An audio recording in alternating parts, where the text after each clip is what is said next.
Bapak, Ibu, Saudara-saudari, adik-adik kaum muda yang terkasih, Shalom, berkah dalam. Jumpa lagi dengan saya, Pastor Jack Buran SSCC dari Rumah Retret Batam Oase Center. Kembali pada hari ini kita akan mendengarkan dan merenungkan firman Tuhan. Maka mari kita siapkan hati kita. Firman Tuhan kita pada hari ini diambil dari surat pertama Rasul Paulus kepada Timotius. Saudara terkasih, sabda ini benar dan patut diterima sepenuhnya, yaitu bahwa Kristus telah datang ke dunia untuk menyelamatkan orang-orang berdosa. Dari antara mereka itu, akulah yang paling berdosa. Tetapi justru karena itu aku dikasihani, agar dalam diriku sebagai orang yang paling berdosa ini, Yesus Kristus menunjukkan seluruh kesabarannya. Dengan demikian, aku menjadi contoh bagi mereka yang kemudian percaya kepadanya dan memperoleh hidup yang kekal. Hormat dan kemuliaan sampai selama-lamanya bagi Raja segala zaman, Allah yang kekal, yang tak tampak, yang esa. Amin. Demikianlah sabda Tuhan. Bapak, Ibu, Saudara-saudari, adik-adik kaum muda yang terkasih. Melalui bacaan Injil pada hari ini, saya juga diteguhkan iman saya dalam bacaan pertama surat Rasul Paulus kepada Timotius. Dalam Injil juga pernah dikatakan, Yesus datang ke dunia bukan pertama-tama memanggil orang benar, tetapi merangkul yang berdosa supaya kembali dan memperoleh keselamatan dalam Dia. Hal ini yang dialami oleh Rasul Paulus. Kita tahu siapa Paulus. Kita tahu latar belakang Paulus. Tapi justru sekali lagi, ketika dia ditangkap oleh Tuhan, seluruh hidupnya berubah. Bagaimana dengan Anda dan saya? Kita sudah ditangkap oleh Tuhan. Kita sudah dibaptis untuk mengikuti Dia.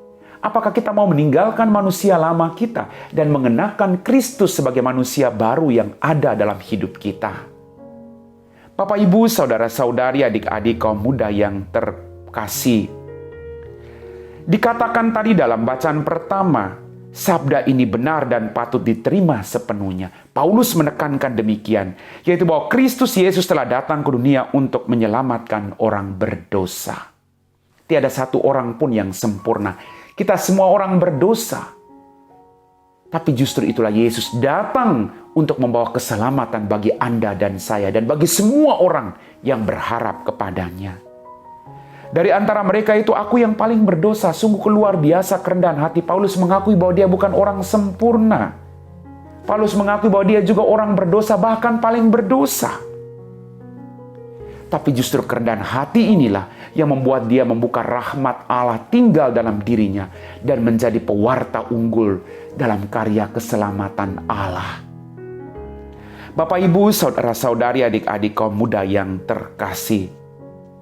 Tetapi justru karena itu aku dikasih agar dalam diriku sebagai orang yang paling berdosa ini, Yesus Kristus menunjukkan seluruh kesabarannya. Paulus merasa bahwa dia berdosa.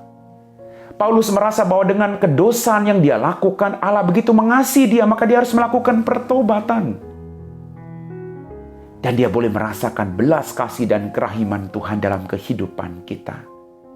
Dalam kehidupannya sendiri. Maka mari Bapak Ibu, kita belajar banyak dari Rasul Paulus. Di mana kita mau belajar untuk memperoleh rahmat-rahmat yang kita butuhkan dengan melakukan pertobatan. Allah mengasihi Anda. Allah mengasihi saya dalam ketidaksempurnaan kita. Dan Allah menunggu agar kita terus setiap hari melakukan pertobatan demi pertobatan. Kita mau dipakai oleh Tuhan, kita mau menjadi berkat bagi orang lain, maka mari kita persiapkan diri kita. Kita harus melakukan sekali lagi pertobatan itu. Amin. Bapak, Ibu, Saudara-saudari, adik-adik kaum muda yang terkasih. Kita telah diteguhkan oleh firman Tuhan dalam bacaan pertama. Bagaimana pendapat Anda? Apakah Anda juga mau melakukan pertobatan? Apakah Anda juga mau dengan rendah hati mengakui kelemahan Anda dan membiarkan hidup Anda diisi oleh berkat-berkat dari Tuhan. Karena Tuhan sedang menunggu Anda. Tuhan ingin memakai Anda dari ketidaksempurnaan Anda. Biarlah kita dengan pertobatan yang kita lakukan masing-masing, kita merasakan betapa kita dikasihi dan dicintai oleh Bapa kita di surga. Mari kita siapkan hati kita untuk berdoa. Dalam nama Bapa dan Putra dan Roh Kudus. Amin. Ya Tuhan Allah Bapa kami dalam kerajaan surga, terima kasih atas rahmat kehidupan berkat berlimpah yang masih Engkau berikan kepada kami. Bantulah kami, agar kami dari hari ke hari terus melakukan pertobatan demi pertobatan. Dan biarlah rahmat-Mu mengisi hidup kami, agar kelak kami boleh menjadi saksi-saksi kebangkitan-Mu. Kami puji Engkau Bapa kini dan sepanjang segala masa. Amin. Tuhan serta-Mu dan serta-Mu juga. Semoga kita sekalian diberkati oleh Allah yang Maha Kuasa, dalam nama Bapa dan Putra dan Roh Kudus. Amin.